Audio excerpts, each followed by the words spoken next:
On this Ram 1500 with the 3.6 Pentastar, P0335 is a crankshaft position sensor circuit fault. In plain terms, the PCM may not be getting a crankshaft position signal it can trust. The engine may crank longer than normal, may still start after a delay, and the MIL may come on. If stop/start is equipped, that feature can be disabled while the code is active.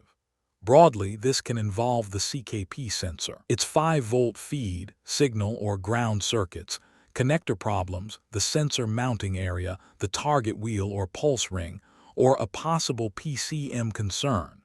Start with the basic system checks before getting into circuit testing. This monitor runs continuously while the engine is cranking and while it is running.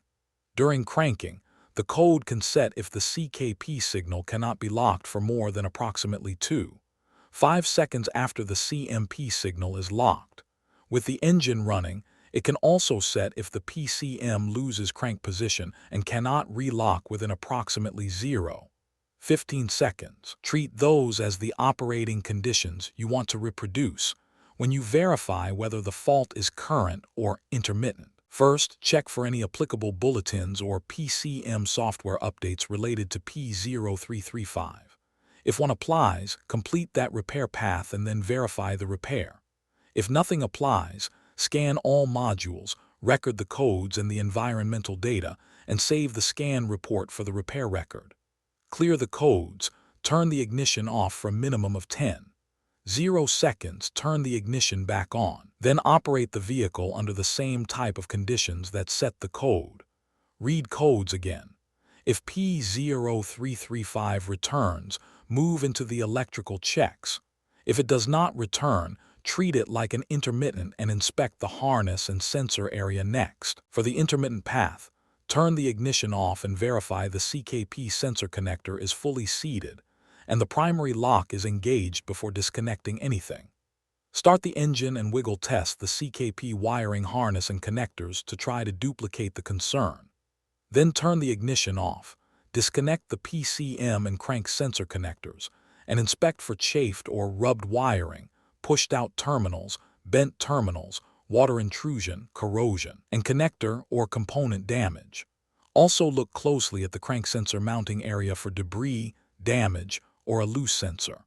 If you find a problem, make the appropriate repair and verify it.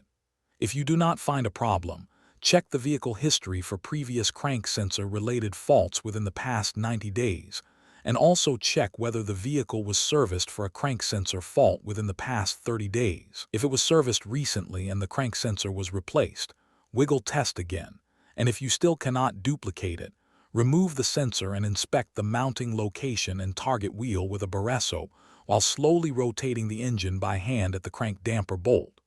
Repair as necessary, perform the cam/crank relearn procedure, and verify the repair.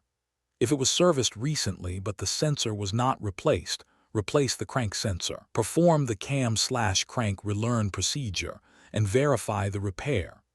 If there is no recent repair history, reconnect the harness connectors, erase the code, and the most likely cause was a poor connection at one of the harness connectors. If P0335 comes right back, look at the recorded codes before probing the CKP circuit. If any 5-volt reference codes are present, diagnose those first because a shared 5-volt problem can mislead the crank sensor diagnosis. If there are no 5-volt reference codes, continue with the CKP circuit checks. Turn the ignition off, disconnect the CKP sensor connector, and turn the ignition on. Measure the F855 5-volt supply circuit at the CKP connector. It should be between 4.8 and 5.2 volts. If it is below 4.8 volts, repair the 5-volt supply circuit for an open or high resistance.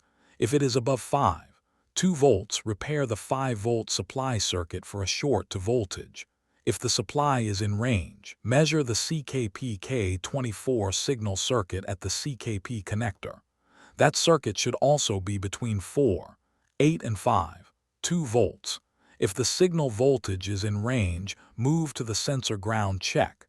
If it is not in range, go to the signal circuit short to ground check. For the sensor ground check, turn the ignition off, disconnect PCM connector C2 and measure resistance on the K925 sensor ground circuit between the CKP connector and PCM C2. The resistance should be below 3.0 ohms.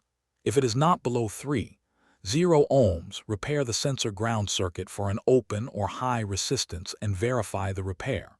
If ground is good, disconnect the battery ground cable, remove the CKP sensor, and inspect the sensor mounting location for damage or foreign material. Rotate the engine and inspect the target wheel through the CKP sensor bore if possible. With stamped steel targets, watch the borescope light reflection on each tooth. A bent tooth will move the bright spot compared to the others.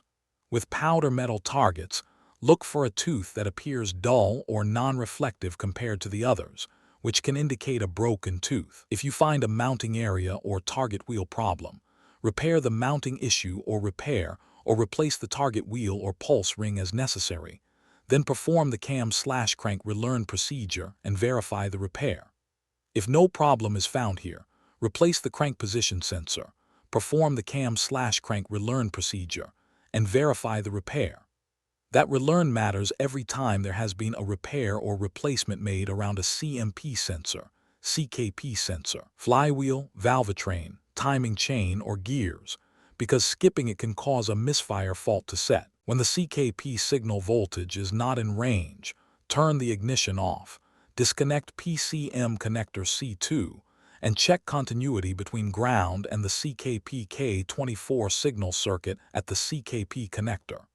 If there is continuity to ground, repair the signal circuit for a short to ground and verify the repair. If there is no continuity to ground, measure resistance of the CKP K24 signal circuit between the CKP connector and PCM C2. The resistance should be below 3.0 ohms. If it is not below 3.0 ohms, repair the signal circuit for an open circuit or high resistance and verify the repair. If the signal circuit passes, continue to the final connection checks. At the end of the diagnostic path, complete any applicable bulletin work, then disconnect all PCM connectors, any related inline connectors if equipped, and the related component connectors. Inspect the connectors and terminals for corrosion, water intrusion, weather seal issues, overheating, push-back terminals, spread terminals, and terminal tension problems. Repair anything you find. Reconnect the PCM, inline, and component connectors, making sure everything is fully seated and locked. Clear the codes, operate the vehicle under the monitored conditions, and read codes again. If P0335 returns after these checks, replace and program the PCM, then verify the repair. If it does not return, the wiring or poor connection problem has been repaired. The takeaway is simple. Prove the code is current, separate intermittent connector issues from hard circuit faults, verify the 5-volt signal and ground paths, and do not overlook the sensor mounting area or target wheel. For more diagnostic training, visit stepdiagnostics.com.